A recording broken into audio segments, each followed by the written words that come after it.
A day in my life in Southern California. Hello! Nandito ako. Ako'y magluluto ng mando.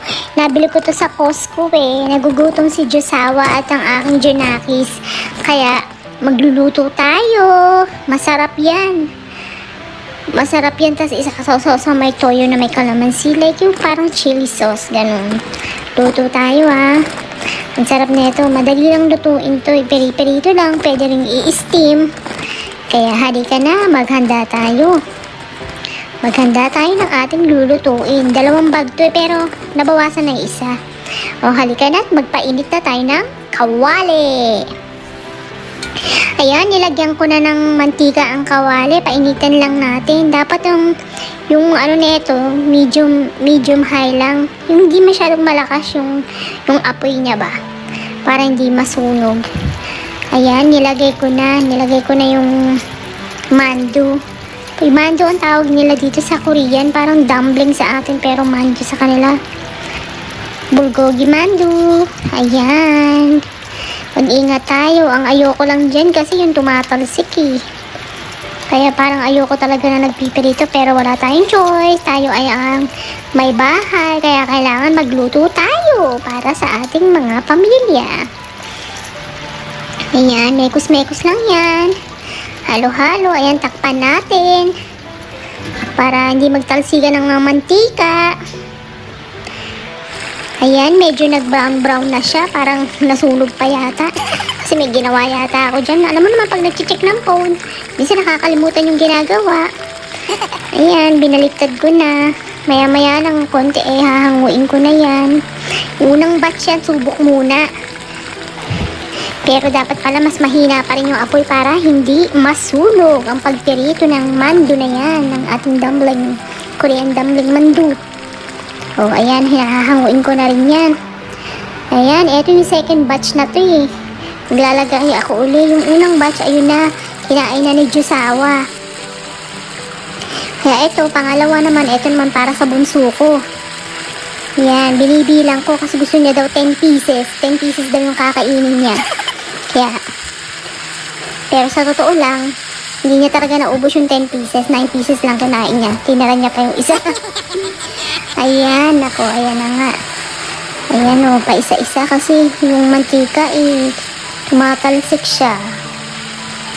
Ayoko pag tumatalsik yung mantika ilang beses na ako naburn sa mantika. Ayan, ilalagay natin at tatakpan ulit natin para maluto talaga. Lutong-luto talaga. Ayan, binibilang ko pa, diba, kung ilan. Kasi nga, kailangan ko ilagay 10 pieces para sa aking bunso. Ayan, takpan na natin uli.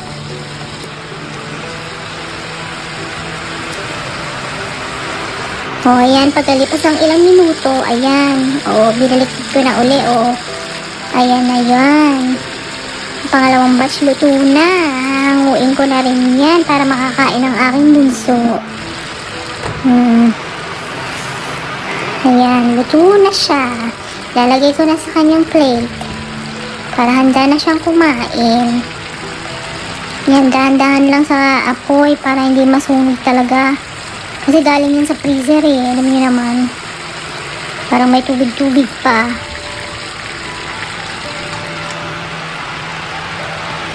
Ayan, pinipili ko pa kung ano yung mas parang crunchy dyan. Para pagkagat nila, crunchy mando.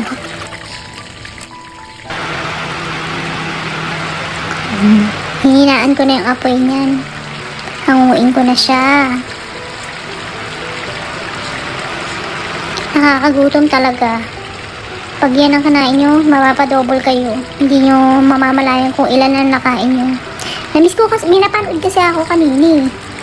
Minapanood ako yung kay Ran Angel ba yung kumain sila ng siomay. Wala kami siomay. Kaya, ayan, kakain na lang ako ng mando. Kunwari, siomay na lang siya pero mando talaga siya. O, diba? Pati pag nanonood, nagugutom. O, ayan na nga. Hinango ko na nga siya. Ayan na. At yan, luto na. Gumawa rin ako ng sausawan. Toyo na may lemon. At nilagyan ko siya ng chili oil. Chili oil. Ayan, o. Tapos yung garlic, chili garlic, pinaghalo-halo ko dyan, minekos-mekos ko lang. At ayan, kainan na tayo. Masarap yan, kainan na, kinakita naman ang sarap niyan. Kaya kayo rin, kayo magluto na rin. At na makakain na.